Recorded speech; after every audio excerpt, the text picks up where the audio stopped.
Assalamualaikum warahmatullahi wabarakatuh. Perkenalkan nama saya Muhammad Suraja. Saya mahasiswa Politeknik Riau. Di sini saya akan menjelaskan eh, Tailwind apa itu Tailwind CSS. Tailwind CSS sendiri merupakan framework utility first yang memungkinkan kita membangun UI dengan cepat menggunakan kelas CSS yang sudah disediakan tanpa perlu membuat kelas CSS secara manual. Kelas sudah disediakan oleh Tailwind CSS sudah sangat lengkap sehingga kita bisa membuat styling yang sederhana maupun styling yang mengikuti desain yang kita miliki. Di sini saya akan memberitahu kepada teman-teman atau tutorial bagaimana caranya menginstal Tailwind CSS 4. Di dalam Visual Studio Code teman-teman, bisakah teman-teman masuk dalam CMD, lalu eh, di dalam folder, di luar folder dari teman-teman yang ingin gunakan, di situ teman-teman menggunakan perintah untuk menginstalnya. Jika teman-teman menggunakan perintahnya di dalam folder yang teman ingin gunakan, maka tidak bisa menginstal atau terjadi error. Kode dengan perintah npm install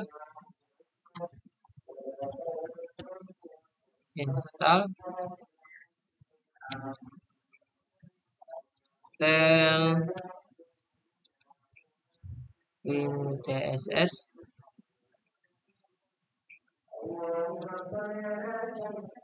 Tailwind CSS. Jika berhasil akan muncul seperti ini, dan ini loadingnya tidak lama. Tapi sebelumnya saya sudah mendownload, makanya jadi akan muncul seperti ini. Sebelumnya saya sudah download, jadi saya akan mengulangnya saja. Lalu jika sudah, teman-teman bisa masuk ke dalam folder teman-teman. Saya menggunakan folder Surya app.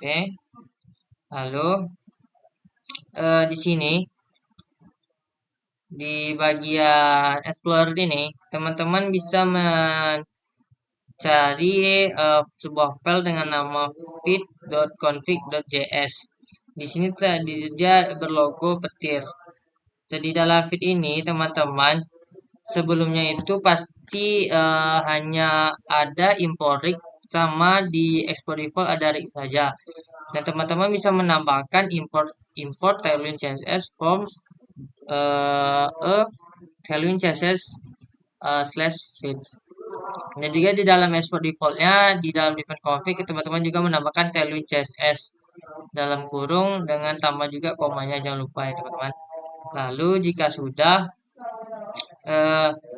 teman-teman bisa membuat di dalam folder yang teman-teman ingin gunakan di dalam mainnya. Teman-teman bisa membuat sebuah, teman-teman juga bisa mengimporkan, jangan lupa mengimporkan Tailwind CSS. Dia sama seperti sebelumnya di video saya sebelumnya, yaitu ada custom CSS dan begitu pula dengan Tailwind CSS. Teman-teman harus mengimportnya ke dalam main supaya dapat memanggil CSS atau stylingnya di tampilan web teman-teman. Lalu di sini, lalu juga di dalam folder teman-teman bisa membuat sebuah file dengan nama tailwind.css berguna agar dapat menampung dari import Tailwind CSS-nya atau dapat supaya dari import dan Tailwind CSS dalam main ini dapat terpanggil. Lalu juga teman-teman di sini bisa membuat sebuah file baru seperti custom CSS di video saya sebelumnya, dan itu bisa berisi function-function atau styling untuk tampilan web teman-teman. Oke, selanjutnya sebelum itu juga di Visual Studio Code ini di dalam extensionnya terdapat sebuah extension Tailwind yang secara gratis dari Visual Studio Code-nya agar memudahkan kita dalam penulisannya. Teman-teman bisa nyari dengan Tailwind CSS Tailwind CSS IntelliSense.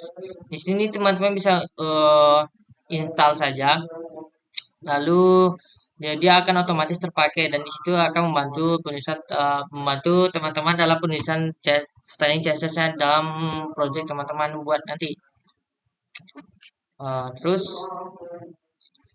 di sini terdapat kategori dalam Tailwind CSS. Ada seperti spacing, tipografi, border radius, ada background color, flashbox grid, dan shadow effects. Dan di sini dia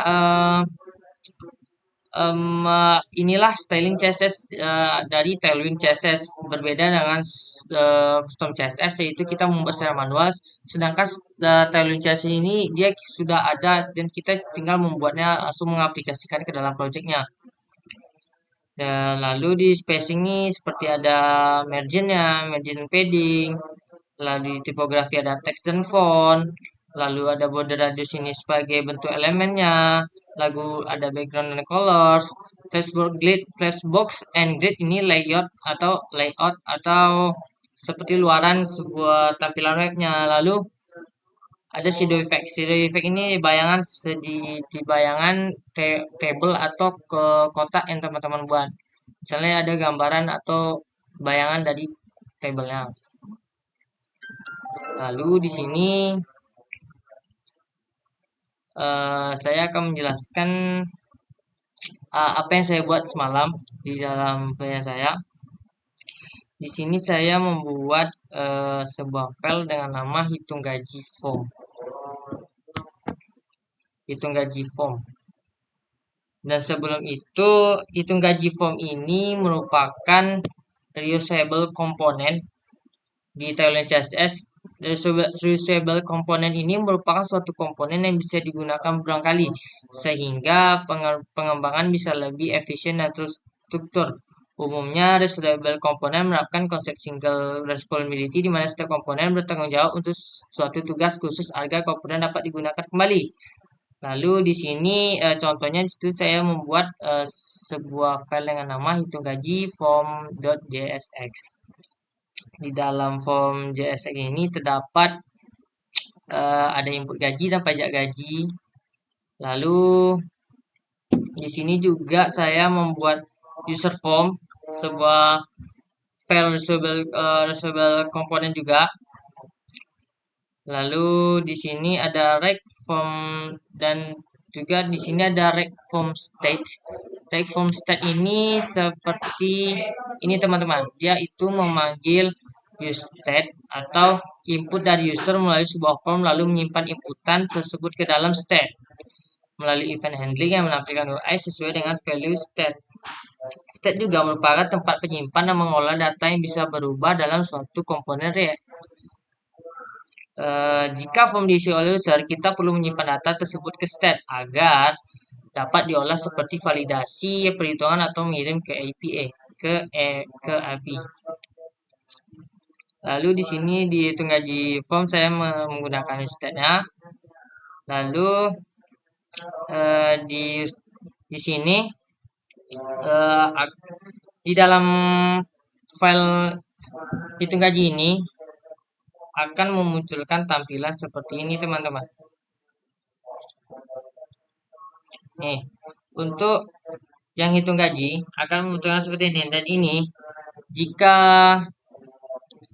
kita mengisinya atau jika kita tidak mengisinya akan muncul tampilan error seperti ini. Jika kita membuat isinya, maka dia akan otomatis mempajakkan gaji pokok kita sebanyak 11%, dan itu bisa diatur di dalam function hitung gaji form ini.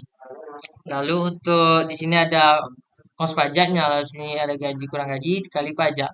Di sini ada set gaji untuk gajinya.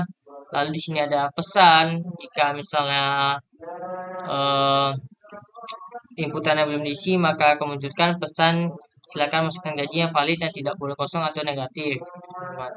Di sini total take home pay atau uang yang kita dapatkan setelah dipajak.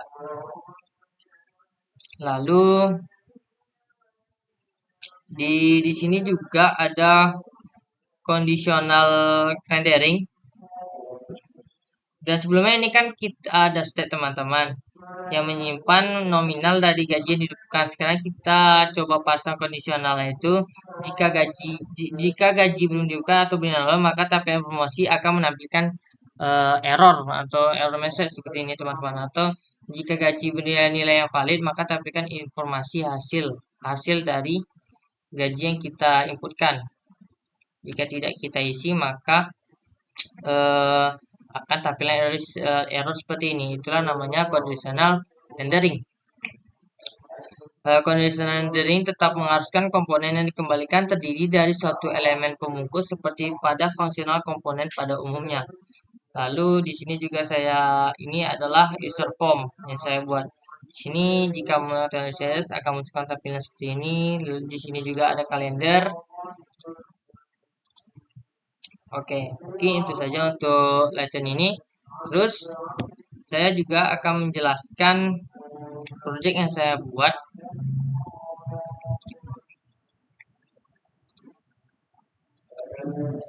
Di sini saya membuat sebuah form table produk produk mobil, yaitu saya sebagai sisi admin. Saya ingin membuat sebuah form yang menambahkan produk mobil yang berisi nama mobil, harga sewa, lalu jenis mobilnya. Di sini saya menggunakan juga yang namanya tadi menggunakan juga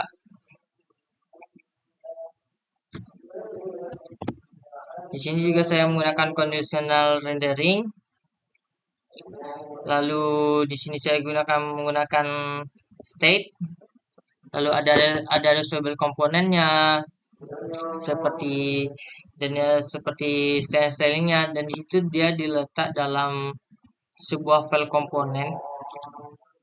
Dan di sini style setiap misalnya error message di sini bagian untuk stylingnya. Lalu drop down juga, lalu di sini juga import produk di dalam file ini styling input produknya. Styling input produk dalam tampilan website. Nah, di sini juga ada tombol jika menampilkan ini, maka akan muncul error message seperti itu. Lalu di dalamnya juga seperti tadi teman-teman, di sini ada import serta import nama file kita. Lalu juga untuk di sini dia bedanya dengan custom CSS.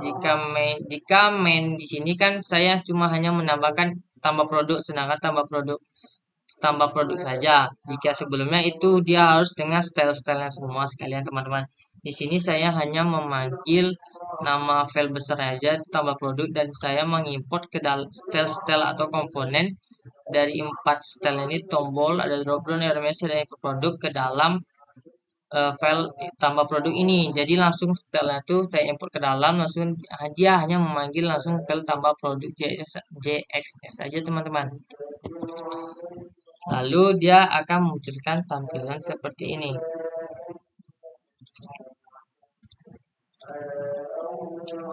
Dan ini juga menggunakan CMD ya teman-teman.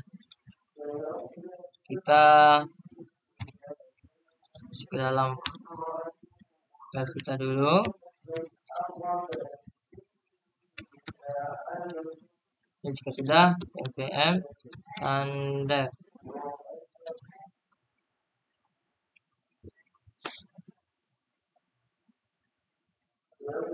Kontrol tekan.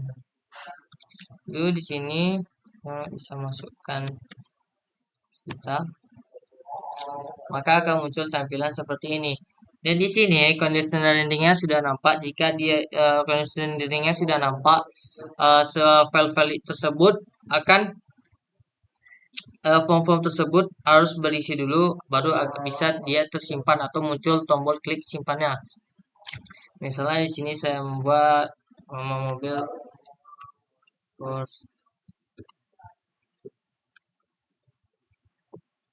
C, sewanya 8 jam, 8 juta. Itu jenis mobil sini ada MPV, SUV, hatchback, sedan, crossover, pickup, double cabin. Maka jika teman-teman mengisinya punya saya ini mengisinya sudah mengisi semua form-form inputannya, maka baru akan muncul tombol simpan dan jika kita mengklik simpan maka akan muncul message seperti ini.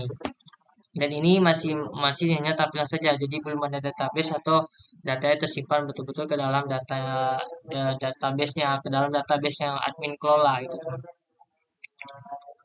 Eh, Mungkin itu saja yang dapat saya sampaikan. Lebih dan kurang mohon maaf jika ada salah kata. Mohon dimaafkan. Assalamualaikum warahmatullahi wabarakatuh.